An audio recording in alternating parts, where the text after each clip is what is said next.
Hello everyone, welcome to the YouTube channel of triple S. और मैं राष्ट्रपिता फिर से आपका स्वागत करता हूँ। गाइस, हमने एक सीरीज स्टार्ट की थी अकाउंटेंसी थ्रू एमसीक्यूज, तो जिसमें हमने पहला चैप्टर और दूसरा चैप्टर कवर कर दिया था। पहला चैप्टर जिसमें इंट्रोडक्शन था, दूसरा जिसमें जनरल वगैरह के क्वेश्चंस थे। गाइस, आज के 2-3 दिनों से कुछ वीडियोस नहीं आ पाई थी because of my ill health, तो आई होप ये वीडियो सब फिर से वापस से बैक टू ट्रैक कंटिन्यू आएंगी। गाइस, आज का हमारा जो चैप्टर है वो होने वाला है लेजर अकाउंट्स के ऊपर। Ledger accounts, I hope ledger की बेसिक नॉलेज आप सबको होगी। तो लेजर का पहले मैं आपको 2 मिनट के अंदर अंदर एक छोटा सा कंसेप्ट बताऊंगा कि लेजर क्या होता है, कैसे इसको हम देखते हैं। फिर उसके बाद हम देखेंगे इसके रिलेटेड एमसीक्यूज। और एमसीक्यूज से पहले गाइस, जो वीडियो मेरी बाद में देख रहे हैं, मतलब कि प्रीमियर सेशन में नहीं देख रहे, उनको मैं ये बताना चाहता हूँ, आप इस वीडियो का, इस पीडीएफ का जो लिंक है वो नीचे डिस्क्रिप्शन बॉक्स में दिया हुआ है। गूगल लिंक आप वहाँ से डाउनलोड कीजिए, पहले खुद सॉल्व कीजिए, उसके बाद आंसर्स के लिए ये वीडियो देखिए, ताकि आपको आंसर्स के साथ नए नए और अच्छे बढ़िया से कंसेप्ट भी पता चल सके।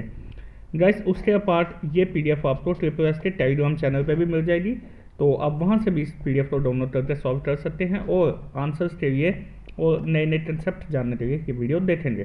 तो गाइस, पहले मैं आपको बताता हूँ लेजर होता है, इसे छोटे मोटे थोड़े कंसेप्ट बताता हूँ। देखिए, एक सिंपल सी मैं एक एंट्री लेता हूँ।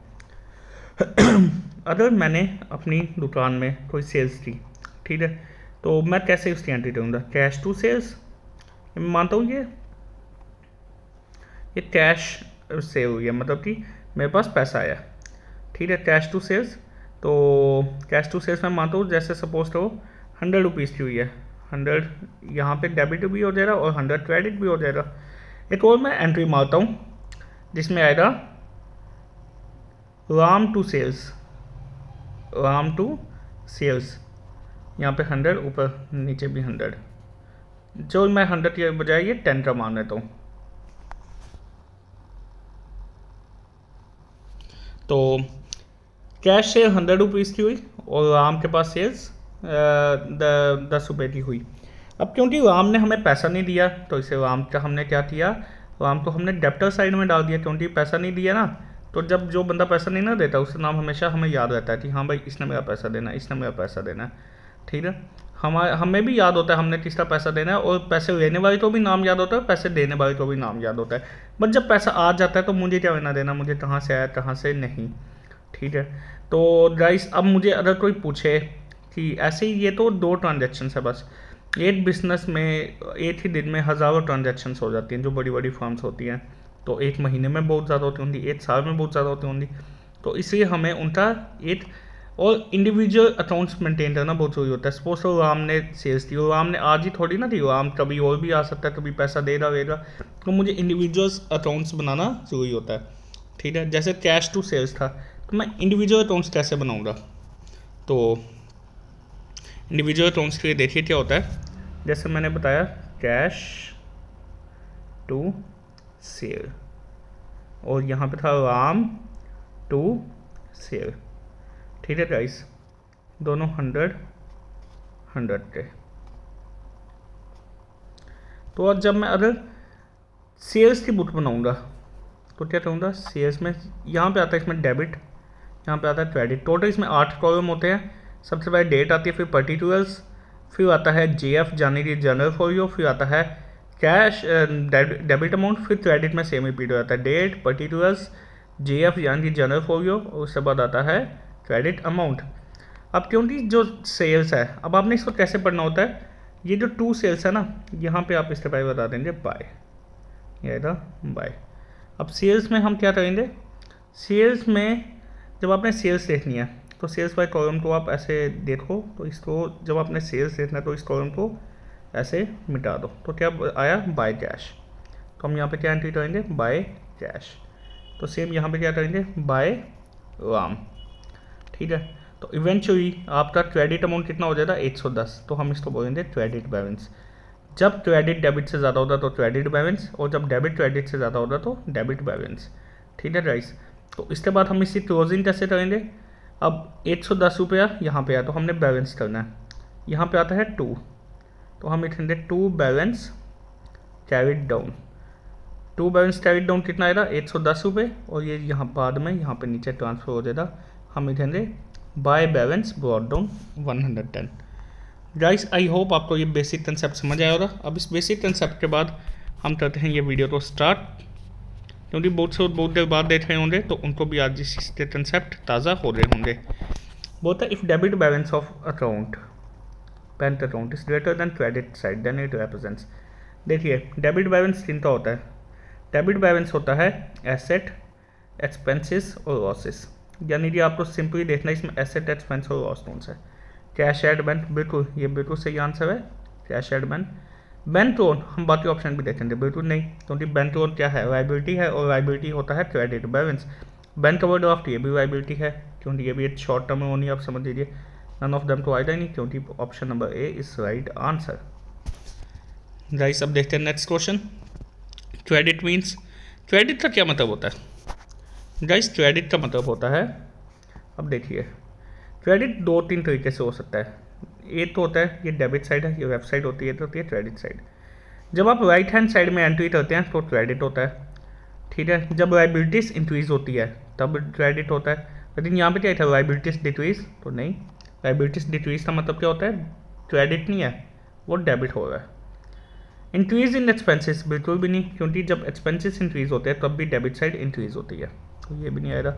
एसेट भी इंक्रीज होने पे डेबिट साइड इंक्रीज होती है, तो ये तीन आएंगे ही नहीं। कौन सा आएगा? ऑप्शन नंबर ए, यानी कि entries on the right hand side.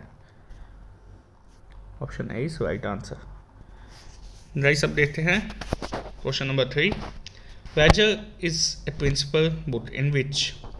Vaser में कौन से अकाउंट्स आते हैं? वेजर में तीनों अकाउंट्स आते हैं, और अकाउंट्स आर केप्ट, ठीक है।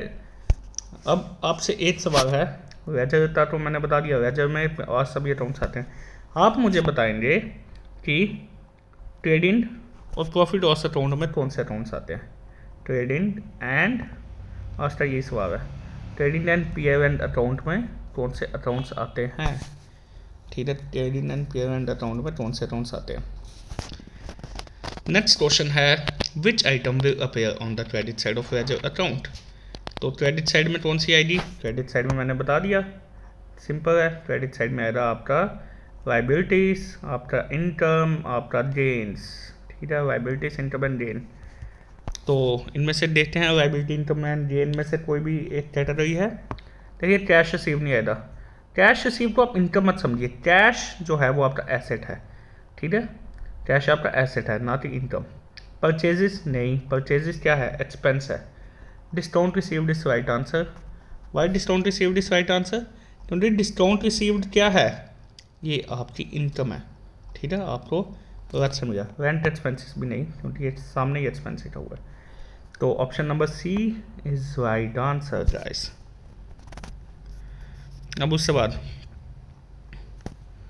बाद ये बोलता है कि the balance of a cash account indicates the balance of cash account. Guys मैं इसकी ब्राइटनेस थोड़ी सी इंक्रीज कर देता हूँ।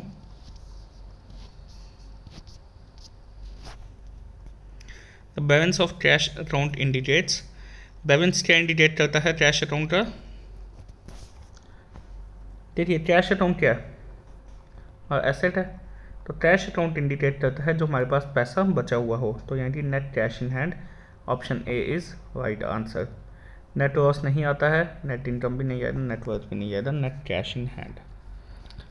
Option number 6, which accounts belong to account payable.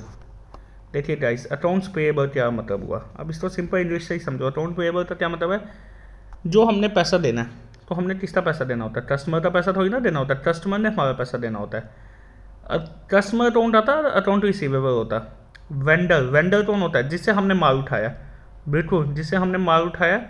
बहुत बार ऐसा होता है हमने उसकी पेमेंट नहीं की होती है, तो वो हमारा क्या बन जाता है? अकाउंट पेएबल, यानी कि vendor accounts. Option number B is right answer. Sale भी नहीं आएगा, क्योंकि सेल भी हम कस्टमर को करते हैं, तो जो कस्टमर जो है अगेन वो अकाउंट रिसीवेबल में आता है, क्योंकि हमने उससे पैसा लेना होता है, तो नन तो आ ही नहीं सकता। तो option number B is right answer.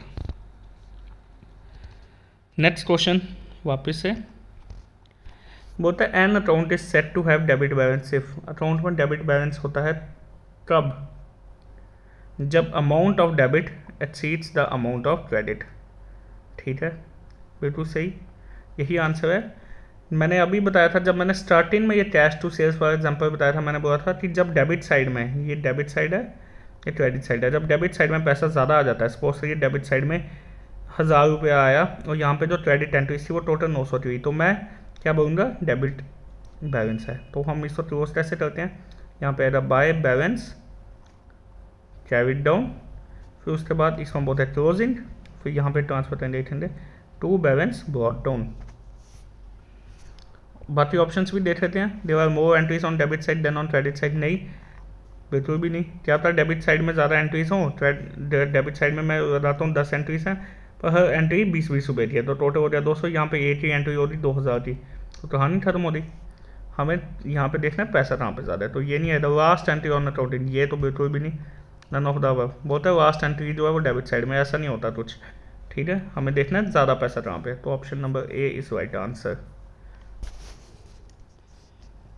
General ledger is also known as, बिल्कुल इसको टी अकाउंट भी बोलते हैं, इसको साथ साथ में किंग ऑफ ऑल बुक्स भी बोलते हैं, किंग ऑफ ऑल बुक्स, इसको बुक ऑफ फाइनल एंट्री भी बोलते हैं, final entry, book of original entry भी बोलते हैं, सॉरी ओरिजिनल एंट्री नहीं आएगा, I am very sorry, book of original entry तो जनरल बोलते हैं, बुक ऑफ फाइनल एंट्री भी बोलते हैं, प्रिंसिपल बुक ऑफ अकाउंट्स भी बोलते हैं, प्रिंसिपल बुक ऑफ अकाउंट्स भी इसको बोला जाता है। और क्या बोला जाता है, एक और नाम है, ठीक है, एक और नाम से जाना जाता है, वो भी आपको बताना है। एक आपके 2 क्वेश्चन है, एक आपको बताना है जनरल लेजर को other than T account, final book of entry, principal book of accounts, king of all books, इन 4 के अलावा एक नाम और है, ठीक है, 5 नाम है, और आपको 5वां नाम बताना है। और साथ ही साथ आपको बताना है ट्रेडिंग और प्रॉफिट लॉस अकाउंट में कौन से अकाउंट्स कवर होते हैं। अब ये बोलता है accounts having credit balance are closed by which statement. अब इसको टेक्निकली समझिए, क्रेडिट बैलेंस यानी कि क्रेडिट साइड में पैसा ज़्यादा है, जब क्रेडिट साइड में पैसा ज़्यादा है, ये क्रेडिट साइड है, ये डेबिट साइड है, ठीक है। सपोज सकते हैं यहाँ पे जो टोटल जो हुआ जितना भी वो 100 का हुआ, यहाँ पे 90 का हुआ, तो हम इसको कैसे क्लोज करेंगे, यहाँ पे लिखेंगे टू बैलेंस क्लोज डाउन, तो option number D is right answer, option number D is right answer. अब ये काफ़ी सोचने वाला और काफ़ी अच्छा क्वेश्चन है, देखिए बोलता है which statement is used by closing the drawing account. देखिए ड्राइंग अकाउंट का नेचर क्या होता है, drawing account means deduction from capital account. Drawing एक पर्सनल अकाउंट है, और पर्सनल अकाउंट में क्या होता है, मतलब कि जो आप ड्राइंग का मतलब होता है जो हमने पैसा निकाला, जो पैसा निकाला वो हमने कैपिटल से लेस करना है। तो हम इसको कैसे शो करेंगे, देखिए इसको आप पे कैपिटल अकाउंट बनाओ।